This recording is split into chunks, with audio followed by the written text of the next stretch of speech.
Hi guys, Summoner's War here, and today I will explain the new ranking system in League of Legends, covering the basics, placement, progression and matchmaking. The new ranking system is built up out of tiers. We've got the 5 tiers we already know: Bronze, Silver, Gold, Platinum and Diamond. But we also have a new tier called Challenger. Each tier holds a series of leagues. A league is a ladder of up to 250 players or teams of the same tier. So in one tier there can be multiple leagues of 250 players. Leagues are then broken down into divisions. Each league has 5 divisions, holding up to 50 players each. So a tier has many leagues, and each league has 5 divisions, so you can very well end up in the Gold tier, League 8, Division 2. Being placed into this new system is simple. If you played ranked during the preseason, you'll be assigned to a tier and a division based on your current elo and top elo. And if you did not play ranked during the preseason, you'll have to play 10 placement matches if you play solo and 5 placement matches if you play in a team. Depending on your performance during those matches, you will then be placed in a tier and division similar to your skill level. However, you can only be placed in the Bronze, Silver and Gold tiers and have to work your way up from there. Progressing after you've been placed in a tier and division is done by playing matches and gathering league points. Each time you win a match you'll gain league points, and when you lose, league points will be subtracted. League points count from 0 to 100 and represents your standing in the current division. So if you have 90 league points, you'll be higher on the ladder than someone who has 60 league points in that same division.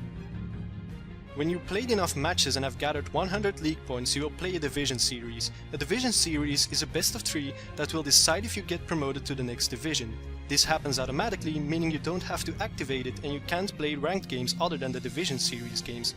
However, these 3 matches can be played over a prolonged amount of time, so you don't have to play all 3 in one sitting. You have multiple weeks to complete the series, after which you're no longer eligible to be promoted. Other players cannot see if you are in a division series or not, so it's up to you if you want to tell them or want to keep it a secret. If you're in Division 1 of your tier and gather 100 league points, you will be playing a promotion series. A promotion series is a best of 5 that will decide if you get promoted to the next tier or not. It's the same as a division series, just longer and has a different goal. Losing your division or promotion series, for example you only won 1 out of 3 matches or 2 out of 5 matches, you'll be set back a certain amount of league points, depending on how you did during the series. You'll always end up with more than 60 league points, however. After you've gathered 100 league points again, you can retry the series. Winning the division or promotion series will result in you going up a division or tier. After you got promoted, you will start with 0 league points in that new division or tier. After you got promoted to a new division and lose your first game, you won't be kicked back to the previous division, as there is a grace period. A grace period gives you some space, let's say 5 matches, that you can lose without serious consequences, a safe zone. However, if you continue to lose games after the grace period has ended, you'll be demoted to the previous division. This does not apply for tiers. You can go up and down divisions in your tier, but you can never drop out of an acquired tier. Meaning that if you have 0 league points in Silver Division 5 and you lose your next game, you will not be demoted to Bronze Division 1. Riot has implemented this system to battle ladder anxiety. Those are people that don't want to ruin their gold status by losing another game.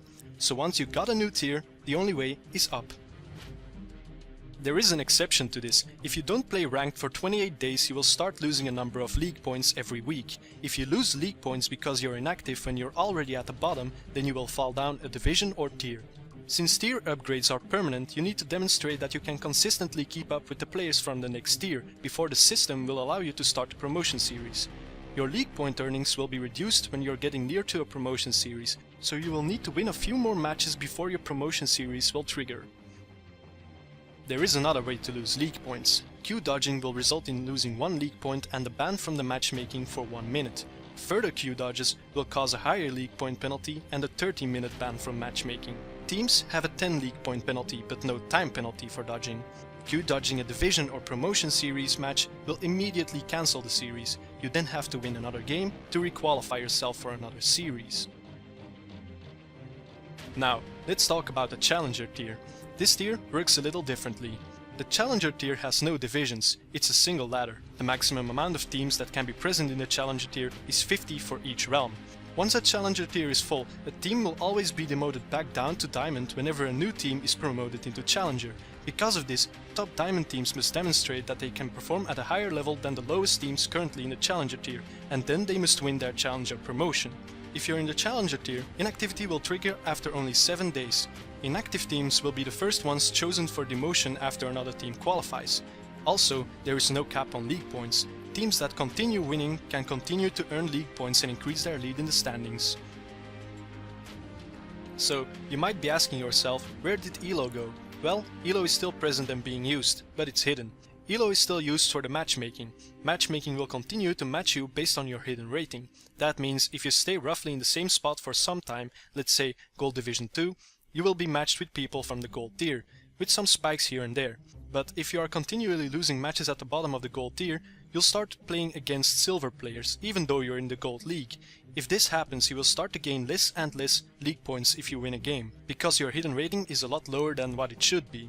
In that same perspective, if your hidden rating starts to outpace your current tier and division, you will start earning more league points and hit your promotion series faster. So, if your strategy is to go all the way down to the bottom of your tier and continue to lose matches on purpose so your hidden rating drops, to then have much easier matches and climb the ladder easily, you'll have a bad time. Your league point earnings will be so low that you soon will realize that you just wasted your time, and the time of your fellow players. And as a last point, the Season 3 rewards will be based on your current standing in the league system, not your hidden ELO. That means that if you get into the Gold tier at the start of the season and continue to be active but never really climb, you will still get the Gold tier rewards at the end of the season. And that concludes the explanation of the new League of Legends ranking system to be used in Season 3. I hope this was able to answer a great deal of your questions, and I hope you liked it. If you did, please hit that thumbs up, and if you would like to see more content in the future, you always have the option to subscribe. Thank you for watching, and see you guys next time.